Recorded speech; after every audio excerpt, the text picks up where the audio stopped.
Hello, everyone. Welcome to the FTM Trading Podcast. My name is Brian Dunwoody with Alan Asp. I am excited for this year. This is the first podcast of the year. I've taken a little time to look back at where we've come from, and I can't wait to improve. I cannot wait to make this what I think and what Alan thinks this can be. I can't wait to develop a website. I can't wait for you guys to let me know how the iOS iPhone app is doing. I'm excited for that as well. The Android version is stable. There are some things that I'd like it to do. And I think Dennis is going to get a kick out of this. I think I'd like to see if I can get different time frames, maybe trade on a 15-minute time frame, a 30-minute time frame. Because I know that's something that Dennis trades on, and some of you longer term traders, 5 minutes is too quick for you. The iPhone version does need a lot of work.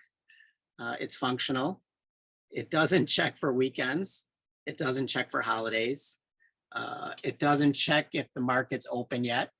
And it'd be interesting to see what it does if you try to run it on a Saturday. And that's what testing is for. At the beginning of this, I mentioned that I'm excited for this year.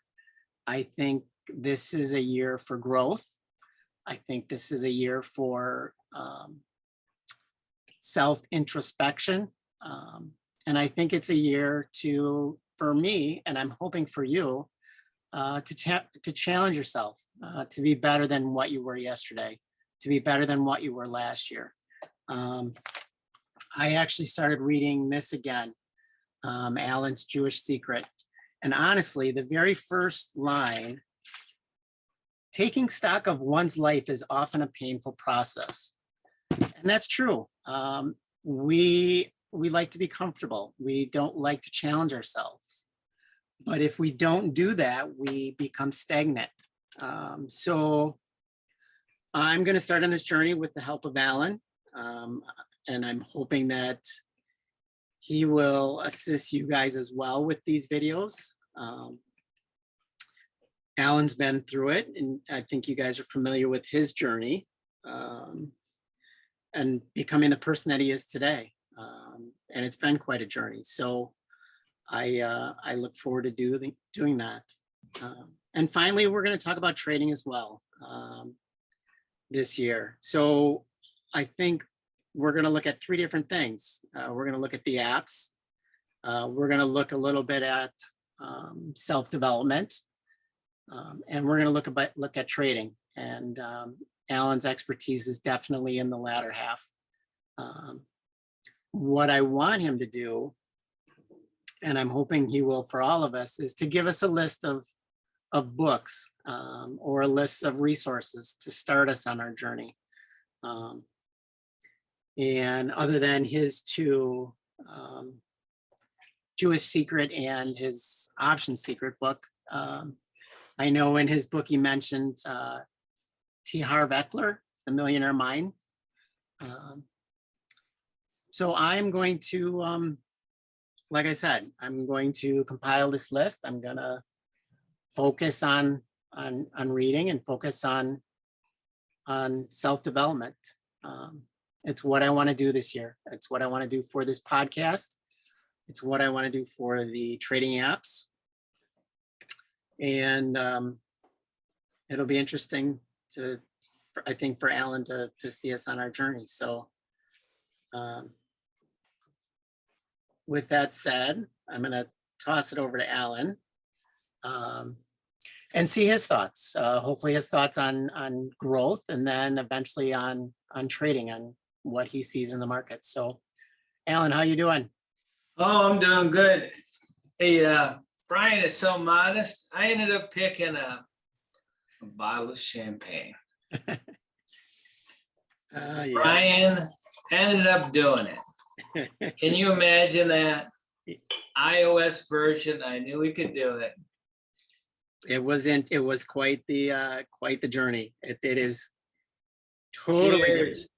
Thank you, Alan. It is totally different than Android. I must say the least. And I wish I was there with you to partake in the champagne. So. The funny part about Apple or Apple phone, I've tried getting an Apple phone twice. I think I threw them both out. I just cannot figure out Apple software. I can't figure out an Apple phone. It just doesn't work with my mind. So hats off to you that you figured out an Apple phone and iOS and then a whole version, because I know it's totally different. Yeah, and when you mentioned that, one thing I wanted to share with you guys, because some people have reached out to me. Let me take a moment quickly.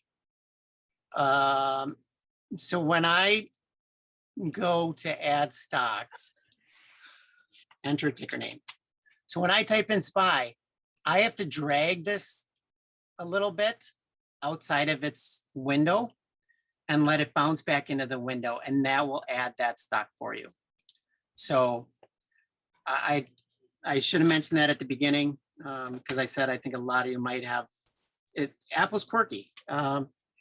It does things its own way, and thank you. Sorry about that. Yeah. So one of the best books I think in the world, Jewish Secret, which was my Jewish journey originally. Journey that I started with 57 cents and living in a tent to now having 5 businesses. So it's a journey because everything in that book is truly 100% true. The fact of the matter is, on that journey, on that Jewish secret, first of all, let me tell you what the Jewish secret is. I was very nervous about using that term, that phrase, because I'm Jewish. The secret is not what anybody thinks it is. And I don't know if anybody that's read the book has figured out what the secret is. The secret is to go ahead and leave the next generation better than this generation. Now, that's not normal. You think that's normal, but it's not, because we live day to day for ourselves. I did. I mean, I guess I can't say for everybody, but the thing is your whole dynamics change. So I'm going to be turning 60. I ended up starting my 5th business, and people said, "What are you doing? You should, you're looking for retirement. You got to slow down." And the thing is that I tell people, it's not for me. It's for my family. It's for my kids. It's Right. So that the thing is that, when I'm gone or whatever, that the thing is that these continue on. So it changes your whole mentality, that you may give up something right now, but what it is you're doing it for the future. So when I started the Jewish journey and the Jewish secret, I was losing $1,000 a month. That means my income was $3,000 a month. My bills were $4,000 a month. Well, guess what? That can only do that for a certain amount of time, and then things have to change. And the thing is that change it did. I sold things, I sold belongings, I sold furniture, I sold anything I could to go ahead and get to where I was actually positive cash flow a month. Yeah, I think I think that graduation in a tent was the key turning point that you mentioned. Yeah, and it's all about, if I had to pick one word, it's about legacy. It's about defining what your legacy is. And I'm 50, slowly creeping over the hill. So yeah, as you get older, you start to think about what you're leaving and what's going to be there when you're not there, kind of thing. Well, for me, literally, I had 57 cents from my retirement. Literally, this is in my savings account, 57 cents. I'm like, well, this isn't going to work out well. I'm going to be 62 years old, 65 years old. I'm going to go ahead and live on whatever that is. Social Security, I think I'm told it's like $1,000 a month or something, $250 a week. can't even make a mortgage payment on that.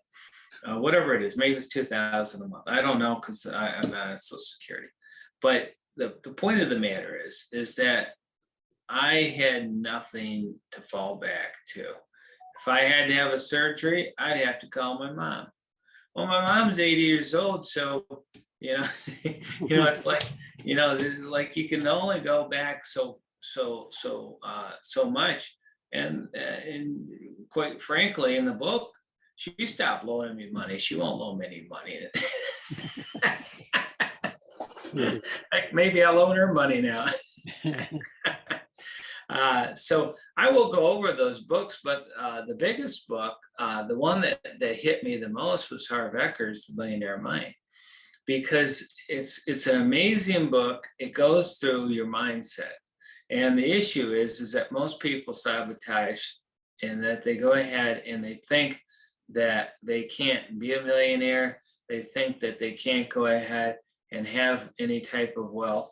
And I was the one. So when it has all these self checklists and stuff and all this, well, the thing is that if you don't want to be wealthy, you won't be wealthy. So the issue is with the book is itself looks at yourself, your mind, and it teaches you to see where you're at. And because the thing is that if it's a desire of your heart, you pursue it. If it's not, it's not. And the thing is, you got to come real with yourself and do that. So that is the number one book that turned my whole path around. Harv Eker's The Millionaire Mind. The second one is Think and Grow Rich, which I've read probably 7 times now, because I'm like, well, this isn't working. What am I missing? Well, I'll tell you what, you got to do every one of those things. And actually everything almost is in that Jewish secret. If you read Think and Grow Rich, you'll see every aspect of that's pretty much in there. Right. Yeah. So that was the first thing that we were talking about. Second of all, let's go in.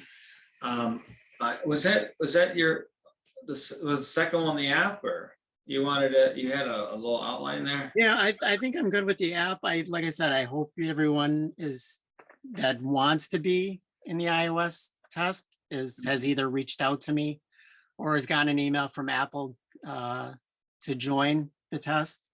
The easiest way is to email me at Brian@FTM Options or FTMTradingOptions.com, and I'll put that on the ticker.